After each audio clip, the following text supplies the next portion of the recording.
I want people to understand how essential sleep is to our mental health as much as it is to our physical health. I want people to really acknowledge sleep for what it is, our own reset button, as you said, a gift from biology to keep us functioning optimally, mentally and physically. And the $1 million sort of wish is to understand how sleep is doing all these miraculous things and how can really, when you think about it, just 8 hours out of the day to fix so many things, Yeah. it's quite remarkable. I mean, there's so much activity that's going on in our body and our brain during the day, and really sleep sort of tackles each one of them during the night. It's actually pretty amazing that it only needs a third Yeah. of our life to do that.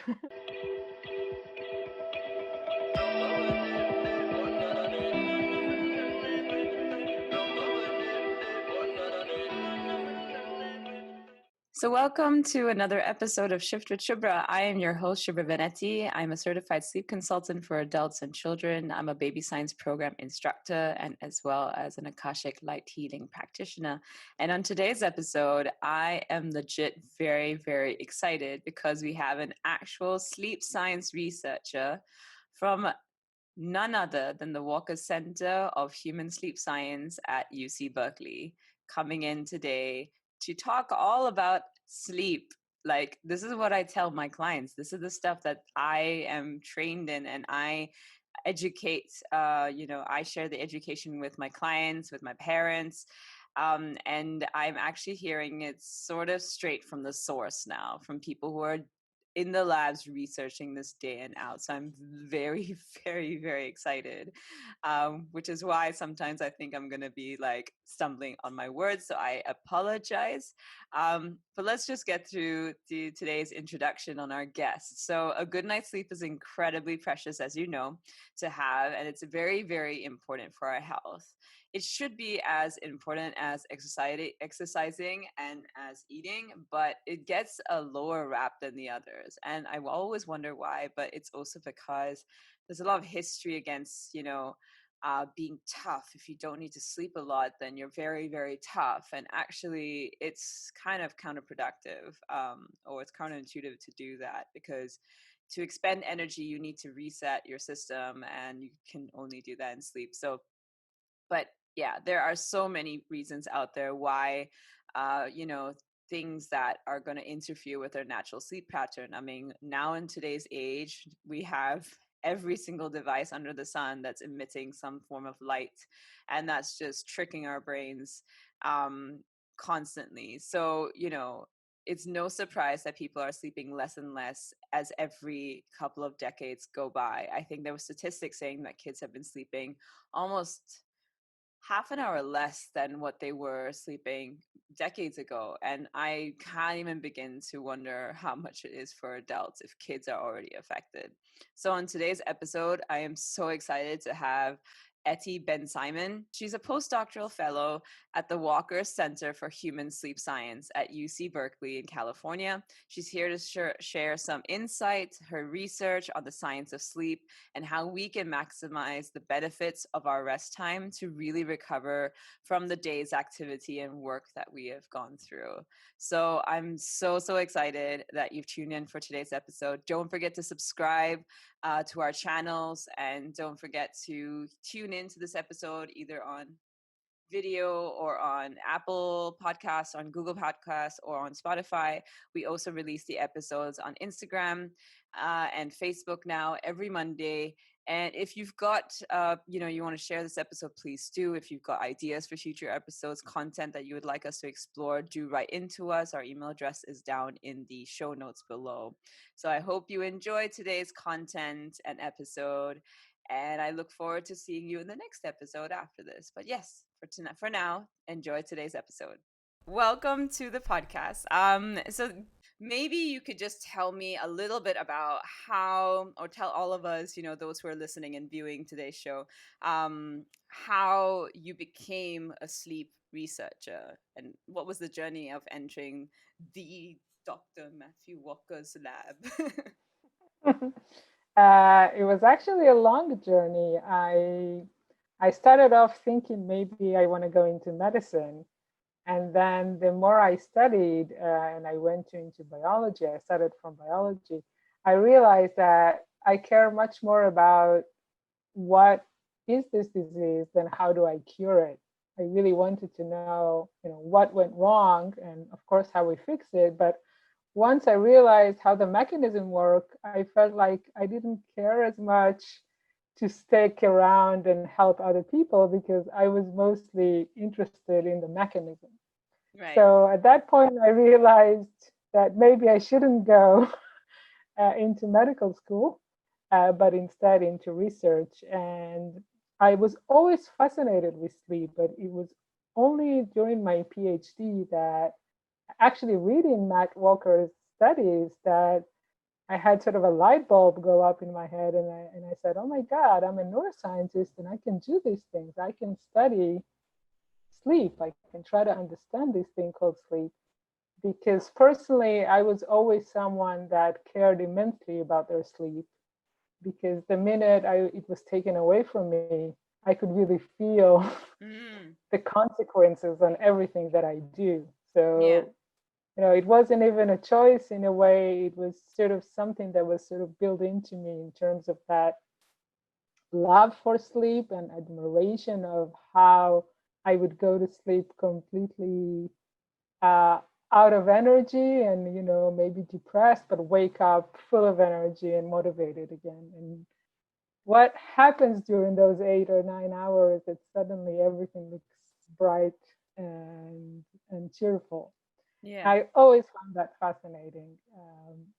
It always reminds me there is this fairy tale of, I don't remember, I think it's like a European old folks tale of the young woman that had to sew some clothes and she didn't have time. She fell asleep and then in the morning she found everything already prepared for her by little dwarfs kind of Yeah, yeah, singing yeah. during the night. You know that one?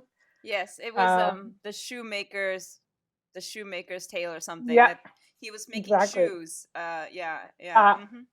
yeah, so there's like a version with shoes, there's a version with like sewing clothes. Right. And I always thought of sleep like those little dwarfs. Something miraculous happens. Mm. We don't do anything. We just lie there, and suddenly when we wake up, everything looks so much better. So yeah, once I realized I can take these tools that I was learning in neuroscience and apply them to study sleep, there was no going back for me. And I mean, this is going to be your life's work. Do you think? Like you are very happy to continue this for life. And what would you say is your area of interest when it comes to studying sleep? Like, what are you mainly interested in studying? I'm interested in the, first of all, in the $1 million question, why? Mm, What exactly sleep does that enables all these benefits that we see. And I think that sort of because sleep is a really wide field, my niche, my sort of what I would like to go into is the aspect of mental health. I'm really mm, interested, and we can talk about this later also, yeah. the effects of sleep on mood and emotion. And I'm also really interested in the effects of sleep on the body. There is a lot of uh, interest and, of course, work done on the brain, but sleep doesn't stop there. Sleep Of has a lot course. of benefits for the heart and for the metabolic and the immune system. So I would hope that when I start a lab, to really incorporate a lot of the physiological signals as well. So not just stay within the brain and learn about what sleep is doing there as well. So these are kind of like my two um, hopes, but in general, I hope that it would sort of merge together at the end to understand this big question Yes. of, can we extrapolate from individual systems Mm, throughout the brain or the body and understand this overall mechanism of what sleep actually does? yeah. Um, that's something that I That's would be really happy if I could yeah. solve that. I'd be really happy too. I think a lot of people would because I think that information is so important. So maybe we backtrack a little and we obviously, as you said, like we haven't really solved the entire question, but as of now, based on the research, can we, in very layman's terms, sort of explain what is the purpose or what is the importance of sleep in a human body? Is it just resting? Is it just re-energizing, or is it a lot more than that? It's so much more than that. Basically, when we go to sleep, so many processes happen to our brain and body that it's really it blows my mind. I mean, from the outside, it looks like we're doing nothing. Yeah. But when you look inside the brain or inside the body, also, even within those 8 or 9 hours, the body and the brain shift to different states. And in each one of those states, that we could talk about that, different things happen. So I think that over time, evolution really kind of put on sleep a lot of different functions that help us restore our health. So in terms of the brain, actually sleep is the only time where we stop taking in the world, the smells, the taste, the visions, and we stop for a second and then we start processing everything that we have. So you can think about it like, let's say you have a GoPro camera that's kind of always recording. Yeah. And only when you get home, you're able to edit and take away what you don't need, keep what you need, maybe adjust the volume or the contrast. So this is sort of a coarse analogy, but in the same way, when we're awake, we're taking in all this information, and only when we hit the pillow, we're able to start processing that information, what we want to keep, what we don't want to keep, how do we think about things maybe differently. A lot of our emotional processing as well is done offline when we process some of the memories, emotional memories that we have. We decide what's important and what's not. So, in a sense, this is one of the biggest parts of what we do when we go to sleep. We process all that information. Really, really critical. And yeah, and when we go down the stairs in the body, we also see that a lot of the regrouping that's done in the physiological systems, again, after having to deal with life's challenges throughout the day, this is the time where we can regroup. We can, for instance, in the immune system, we can restock all the cells that we need to use in order to fight disease the next day. Yep. The heart is the first time that it can sort of really lower its levels or its beating rhythm, heart rate, and sort of more calm. Same with the blood pressure. So a lot of things that sort of need either to be reprocessed, readjusted, recalibrated are actually happening during sleep. Right. And in terms of, I mean, because I talk about sleep stages, and I think some people are sometimes hearing for it for the first time. They know that dream sleep is there, right? And Yes. sometimes they know it's REM. They don't really know a lot about the non-dream sleep. I think a lot of people just think, oh, we just dream. That's all we do in sleep. We just sit and dream. And I'm like, oh, no, that's like 25% maybe of that. There's like a whole lot of processes before that. Could you just very lightly elaborate the different stages and what's happening in terms of our body in each stage? What is the importance of each stage? Yes. So like you mentioned, there is REM sleep. Everybody has already known that this is dream sleep, even though we dream in other stages as well. But yeah, most of the dreams happen in REM. Ooh. And then, yeah, we can talk about I didn't know too. that. Okay. And the other stages are originally known as non-REM sleep, because when REM sleep was discovered in 1953, it actually ushered in the whole, all right, there are many stages here that we should classify. Yeah. So REM was given the priority, and then the rest is non-REM. So within non-REM, we basically have light and deep sleep.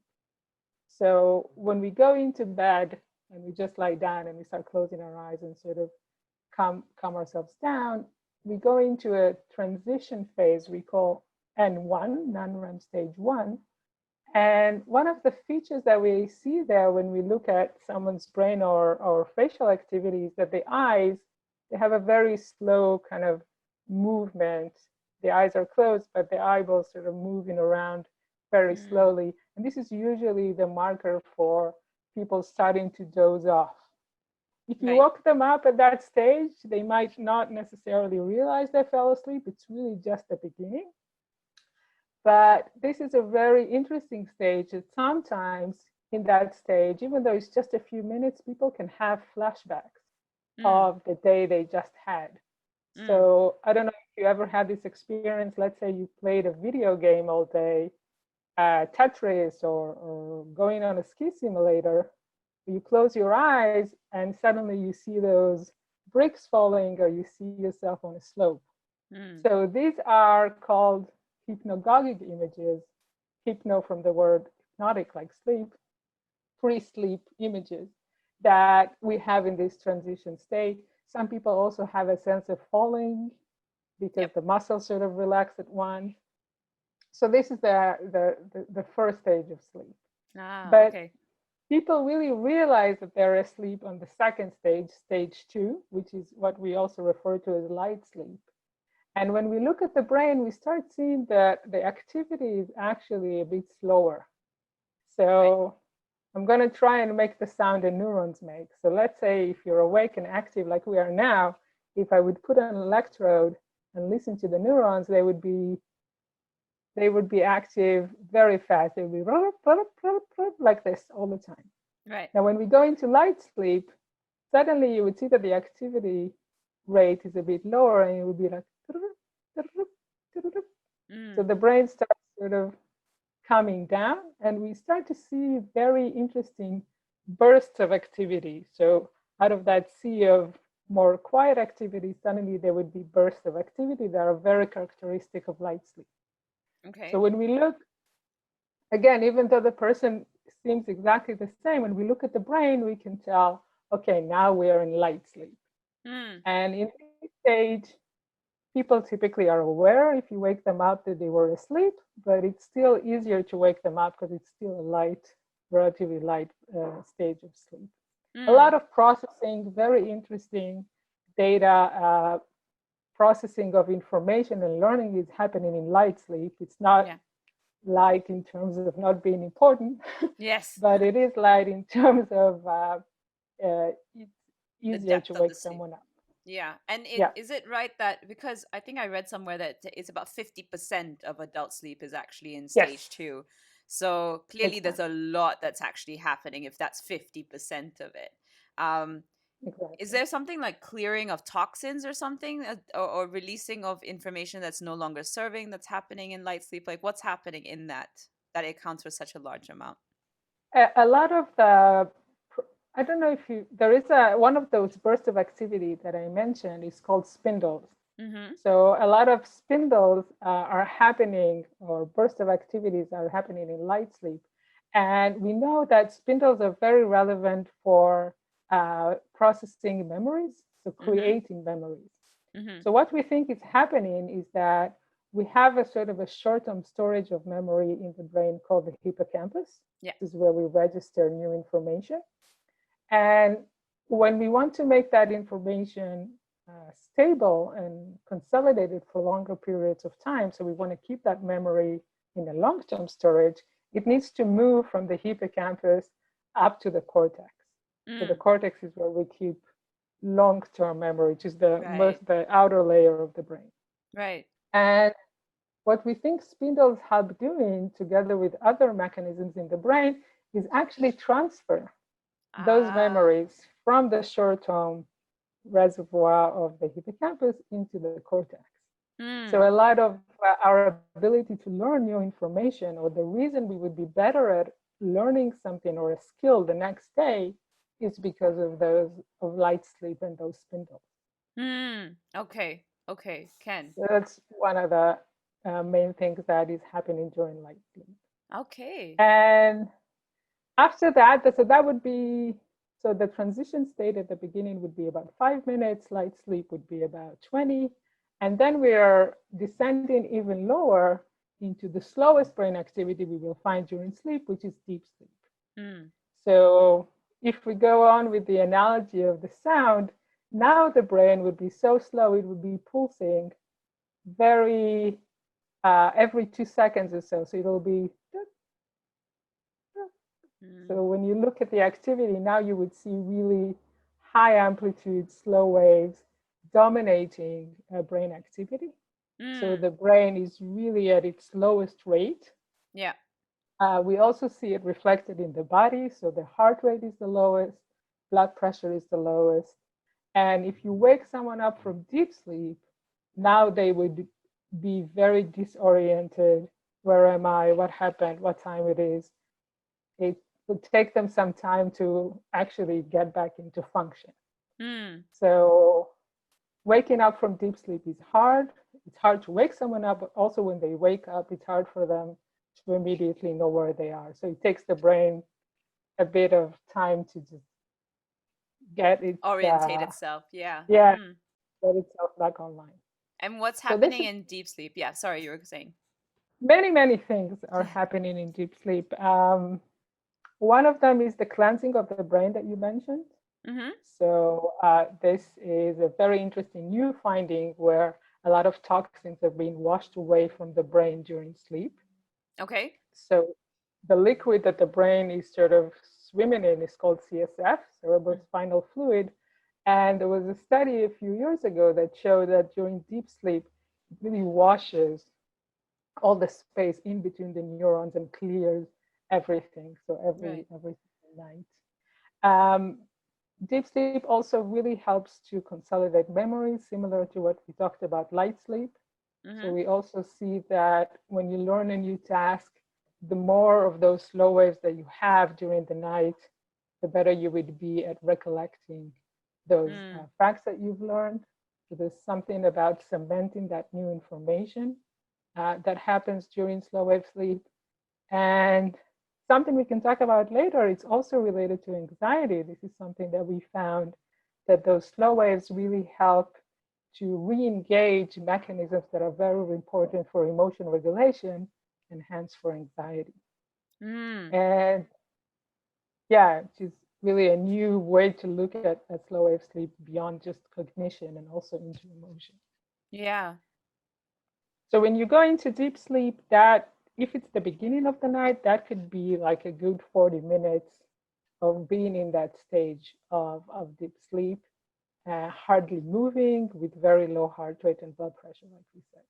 And then the brain would slightly wake up into stage 2 again, like light sleep, and then it would go into REM sleep, which is, I think, the most bizarre sleep stage probably. Why? It's still very much a mystery what's happening, because if I only had your brain activity on my screen, but I didn't have video, I didn't have activity of other body parts, then REM sleep would look to me like you've woken up. Right. Because suddenly the brain just goes back into this rapid activity, just like we have now, and heart rate starts going up and down and fluctuating a lot, same for blood pressure. And of course, the eye movements that gave this stage its name start moving around. So basically, this is a stage that we are awake, but we are mentally in a different world. So we're awake to our own internal world instead of the outside world.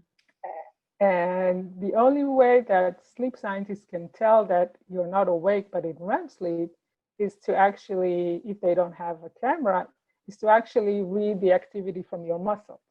Right. Because what happens in REM sleep that doesn't happen when we're awake is that the muscles are paralyzed.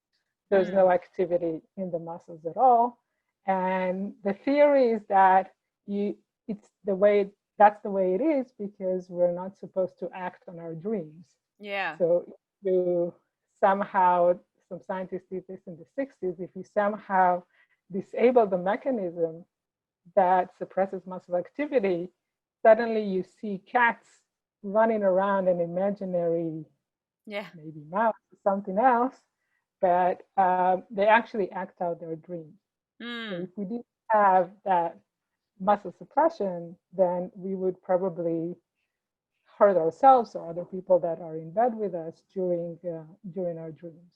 So if people have things like sleep talking, sleepwalking, or really physically acting out their dreams, would you think that either they're sort of sleep deprived, that's why the brain isn't able to completely paralyze the muscles in a way? Typically, it's a sleep disorder. So you can have REM behavior disorder, which Hmm. actually is exactly that. People are not able to suppress muscle activity. The brain is not able to suppress muscle activity. It's not really a function of sleep deprivation. Okay. It's usually a sign that the neurodegeneration has started in the brain. So people that have REM behavior disorder are at much higher risk of developing Parkinson Right. disease down the Mm-hmm. line. Mm-hmm. So we're thinking that some neuronal loss that's already started is first Mm. manifested in REM behavior disorder and later on in full-blown Parkinson's disease. Right. Oh, wow. Okay. So Yeah, pretty. I mean, because if it was happening in children, would that then be the same theory, or is it just mainly this is for adults if it was still happening? this is in adults. We don't find a lot of REM behavior disorder in children. We do find sleep talking and walking, Yeah. but these are coming actually from non-REM. So people, Right. children typically have sleepwalking or talking during non-REM.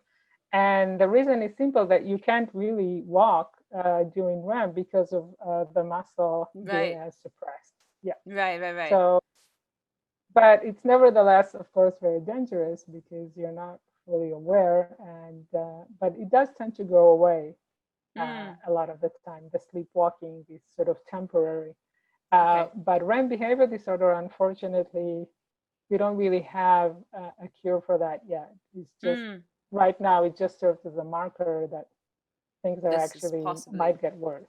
Right. Okay. Yeah. Okay.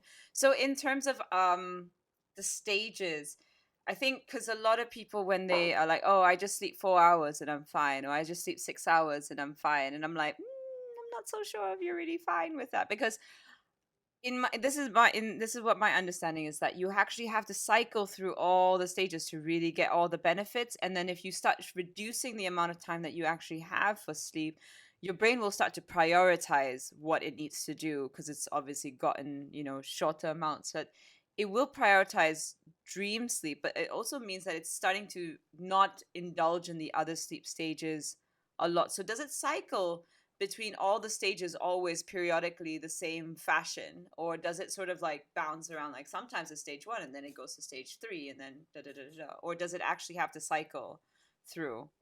Yeah, it always cycles, and you're right that sometimes it is adaptive to whether we didn't get enough sleep, and then that would change the duration of the cycle. But the brain would always cycle through stage one, two, which is light sleep, three, deep sleep, and then REM, and then sort of wake up into two, three, REM, and five or six of these cycles throughout the night, depending on how much sleep we get.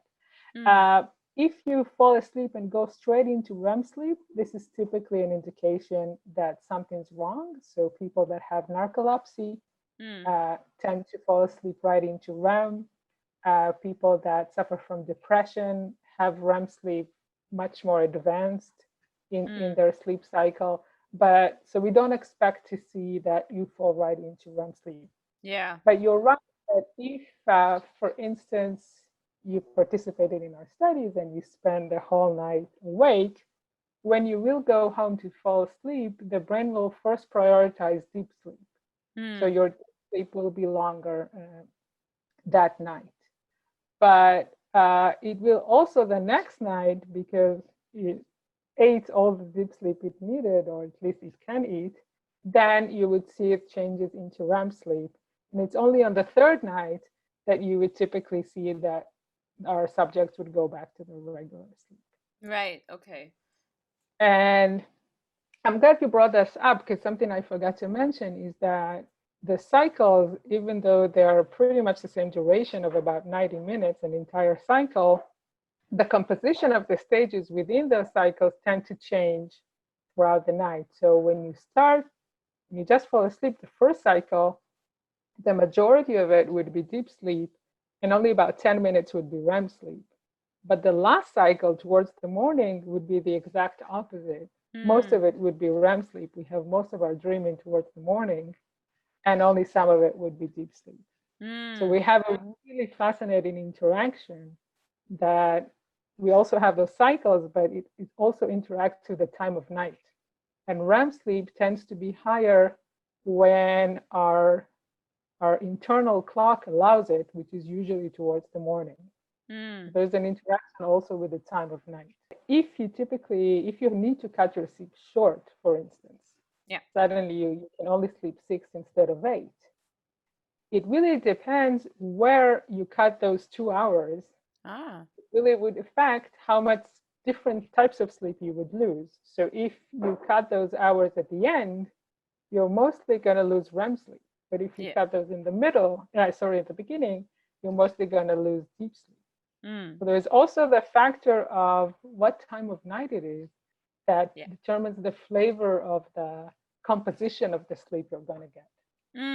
So if you chronically, I'm just going to start going with different scenarios, right? So I read that, with teenagers, especially because they have a delay in their sleep phase, right? So because of hormones, they hormonal changes and everything, their body clocks, their circadian rhythms are actually shifted by almost 2 hours sometimes, and therefore, like, typically they can't fall asleep at the usual 9 o'clock that they used to. They may actually have to sleep at 11 o'clock or sometimes a bit later, depending on chronotype.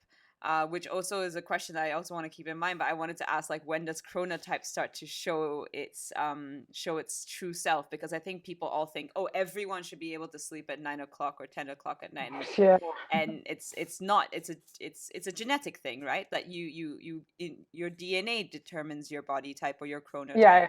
And so in terms of, like, teenagers, obviously, if they are pushed to wake up earlier, but they're delayed now in their sleep phase of sleeping later, and they're chronically always kind of sleep deprived because they've always had to wake up much earlier.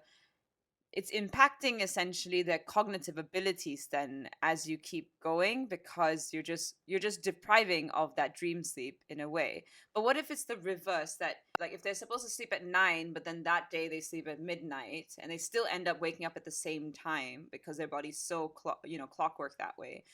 By losing out on deep sleep, does the body then just go straight into a lot more dream sleep? Like, what's the opposite end? Because obviously if you have less dream sleep in the morning, you feel much more brain fog, you feel mentally heavy, you feel like, I can't really remember things, I can barely function to have a conversation, because you've lost that dream sleep. So what's the opposite if you've lost the deep sleep in the beginning of the night? If you lost the deep sleep in the beginning of the night, you're going to see an effect on your ability to remember things that you've learned. You can also, that what we talked about, cementing things to memory, transferring all those memories. So it's going to really affect being able to memorize new information. It can also affect the regulation of heart rate and blood pressure. So that dip that we talked about, that the heart rate and blood pressure actually hit a minimum point during deep sleep. If that does not happen chronically over time, that can put individuals at greater risk for cardiovascular disease and high blood pressure. But actually, that sense of fogginess is also associated with how much deep sleep you had. So a lot of the time when you ask people in the morning how well you slept, that's usually correlated with how many times they woke up. So how continuous their sleep was. So if you're able to fall asleep and stay asleep, you would feel a bit better than someone that had even maybe an hour extra, but woke up sort of every 15 minutes. So that quality of sleep is also very important in a sense to how people feel in the morning. But fogginess, that disorientation thing we talked about, so that's called sleep inertia. Because the brain is trying to go back to sleep, but you can't because you have to go to school or to work. So that feeling is exactly coming from lack of deep sleep, but also from lack of REM sleep, that you wake up from these stages. They are really deep stages of sleep, both of them. And just waking up from them, it takes time for sort of everything to reset back to normal. And people feel disoriented, kind of groggy, don't have the energy to hold a conversation, like you said. So all of those things can happen from losing either end of those stages of sleep. And then in terms of chronotype, for those who don't know what chronotype is, it basically means sort of like your body clock. So whether if you've heard of night owls, like night people, that's kind of where it comes from. You have morning larks and you have Yeah, hummingbirds, I think, are like the middle day type of people. Um, I mean, and I think Dr. Bruce broke it down even more. Like he has now wolves and bears and dolphins, and it's just subdivisions of the three major ones. But when do chronotypes actually start showing their true colors in a person's body clock? yeah. So like you mentioned, it is very genetic, and we tend to see that your sort of true clock starts emerging more at puberty. So kids Right. are usually morning type, and then due to a lot of physiological and hormonal changes during puberty, the clock is actually shifted a bit later. So people are ready, adolescents are ready to go to sleep later than they used to a year before.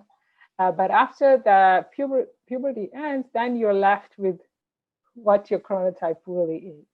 And I do want to stress again, like you mentioned, this is genetically determined. We have little impact on when our body is ready for sleep. So, for Mm. instance, melatonin, the hormone that helps us fall asleep, start rising about 2 or 3 hours before bedtime. So, for morning types, that would happen around 7 or 8, and then they would be ready for bed at 10. And then for night owls, that would happen at around 9 or 10, and they would be ready for bed at midnight or 1. Mm. And you can maybe nudge it a little, like half an hour here or there, but you can't really change a morning type into an evening type and vice versa. Mm. We don't really have much effect on these mechanisms that kind of prepare us for sleep. Mm. And like you mentioned, this is very tragic in the case of teenagers because they are forced to wake up at the same time they did when they were 7, Yeah. even though now their body is not ready to fall asleep at 9 or 9:30. So basically, they're set up for failure in terms of getting the sufficient sleep they need, because if they need 10 hours and they have to wake up at 7, suddenly they have to be at bed by 10. And their clock or their body is not ready to initiate sleep at that time. Yeah. And since sleep is getting sort of squeezed.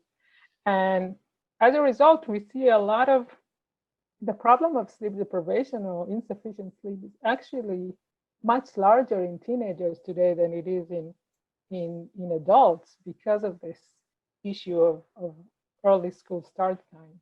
Yeah. And California, I think just last year, it feels like ages ago now with the pandemic, but Yeah. last year it had um, voted to not have school start before 8:30 to allow kids to get more sleep, which is beautiful. That's And I amazing. really think it's a great move. Yeah, I mean that should be really like everywhere in the world should start like really looking and implementing this, and not just the world, but also, I mean, I think the pandemic has been a big opportunity for companies to really look at also their start times, because again, it's so heartbreaking. Sometimes clients come to me and then they go, I look at my other client and they're such a morning person. They wake up at 5 and they go for their run, da, da, da, da, da, da, and I'm barely rolling out of bed at 7, barely getting my head together to shower, get ready, and go to work. And I feel like I sit at the keyboard and my brain is still asleep until 10, and they are ready and firing and going, and I just don't know how I can get there. And I'm just like, it's not your chronotype, so you have to stop Yeah, beating yourself about it. And they just are just so like, wait, so can I train myself? Like, maybe 2 hours, 1 hour, you can change it, but it's not gonna be like, you're not gonna be the 5 a.m. club. It's not as easy to go yeah, from that swing of 9 a.m. to 5 a.m. suddenly. yeah. um and And people beat themselves. Yeah. we in society we really much we value kind of starting early, and but when you think about it, evolutionary wise, there is a big advantage of having a member of the tribe always awake around the Yes. clock. Yes. So this is called the sentinel hypothesis, and the idea is that we really sort of there was an advantage for the group to have people that are awake really early and really late, because then you minimize the time that the entire group is asleep. So Yes. if some of the members like to sleep at midnight, there are a few hours where the rest of the people are asleep and still they're not too vulnerable because there's someone looking out for them. Yeah. So we somehow created a society that doesn't really see Follow the that. value of having people awake at 11 p.m., but there is a value, and I think that people should not feel bad about their chronotype, even though it really can be difficult to, especially with institutions and work and school. Mm. But once you are older and you're out and you can sort of choose your lifestyle, if you can choose something that sets your sort of lives happily with your chronotype, that would make your life a A lot lot better. easier and Yeah. also make you healthier, because being constantly off phase with Yeah. your sleep and your schedule is something we call social jet lag, has a lot of detrimental impacts on health, because basically what is happening is that you're not getting enough sleep, but you're also not enabling your internal clock to be synchronized with wake and sleep. So like Yeah. you said, she sits by the keyboard and her brain only wakes up at 10. That's because that's how her clock is wired. Mm. So attempting to fight this aspect of biology is really not helping her, and actually maybe not even helping her The job, company. Yeah. because just embrace the time that your brain, your body, your even a lot of evening people, they're not even hungry Yeah. when they wake up because their body is just still in sleep mode. Thank you for tuning into the first part of our conversation with Dr. Eti Ben Simon on sleep and how sleep affects the human body. Tune in next week as we drop the second episode to this conversation, where we continue the conversation on how sleep is so important to the functioning of our mind, body, and emotions. And I hope you enjoyed today's content, and thank you for tuning in for today's episode. Bye for now.